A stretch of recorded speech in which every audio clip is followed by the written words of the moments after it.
Hello students, आज आपण शिकणार आहोत स्पर्म बद्दल इन्फॉर्मेशन, जो मेल रिप्रोडक्टिव्ह सिस्टमचा मेन पार्ट आहे.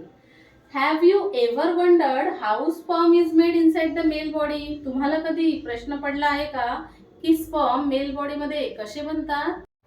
कधी विचार केला का तुम्ही पुरुषांच्या शरीरात स्पर्म कसे बनतात ते किती दिवसपर्यंत जिवंत राहतात आणि फिमेल बॉडीमध्ये जातात तेव्हा त्यांचं रूपांतर बाळात कसे होते? बघा, स्पर्म्स काही जादूने नाही बनत. ते बनतात पुरुषांच्या टेस्टिकल्समध्ये. म्हणजे पुरुषांचे टेस्टिकल्स एका फॅक्टरीसारखं काम करतात. इथे लाखोंने नाही तर करोडोंच्या संख्येने स्पर्म्स बनतात. ही पूर्ण प्रोसेस चालते लगभग 64 ते 72 दिवसांपर्यंत. म्हणजे आज जो स्पर्म तयार होत आहे तो 2 महिन्यांनी रेडी होतो. या पूर्ण प्रोसेसला सायन्समध्ये म्हणतात स्पर्मॅटोजेनेसिस.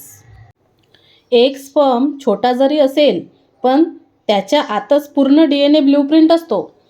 त्याच्या हेडमध्ये आपल्या डोळ्यांचा रंग, चेहऱ्याचा शेप, हाईट आणि स्किन टोन ह्या सर्वांचं डिझाईन असते.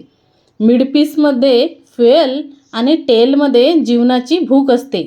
ही टेल फक्त हालतच नाही तर ही स्पर्मला जीवनाच्या सर्वात कठीण रेससाठी तयार करत असते.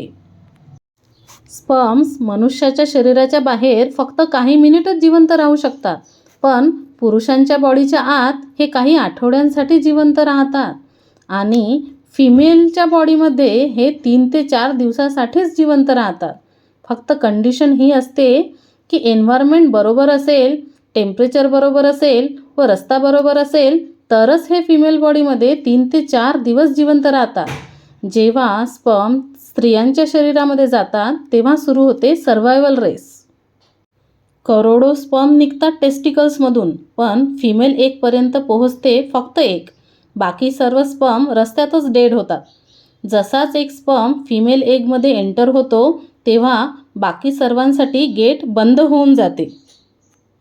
स्पर्म आणि फिमेल एगच्या मिलनाने बनतो झायगोट.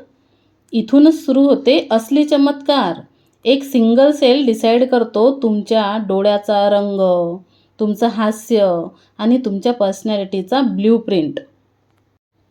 सर्वात आधी एका सेलचे 2 भाग बनतात, मग 2चे 4, मग 4 पासून 8, बिना थकता न रुकता. आणि काही तासांमध्येच लाखोमध्ये बदलून जातात ह्या सेल्स. मग ह्या सेल्स फक्त वाढतच नाही तर डिसाईड करणं सुरू करतात की कोण बनेल ब्रेन, कोण बनेल हार्ट, कोण बनेल स्किन आणि कोण बनेल लंग्स. सेल्सपासून टिश्यूज बनतात, टिश्यूजपासून ऑर्गन्स आणि ऑर्गन्सपासून ऑर्गन सिस्टीम आणि ऑर्गन सिस्टीमपासून बनते संपूर्ण बॉडी. आणि 9 महिन्यानंतर ती एक सेल पूर्ण बॉडी बनून जाते. म्हणजे तुम्ही आधी फक्त एक सेल होते आणि आता तुम्ही जगत आहात, विचार करत आहात, भावनांना अनुभवत आहात आणि माझा हा व्हिडिओ पाहत आहात.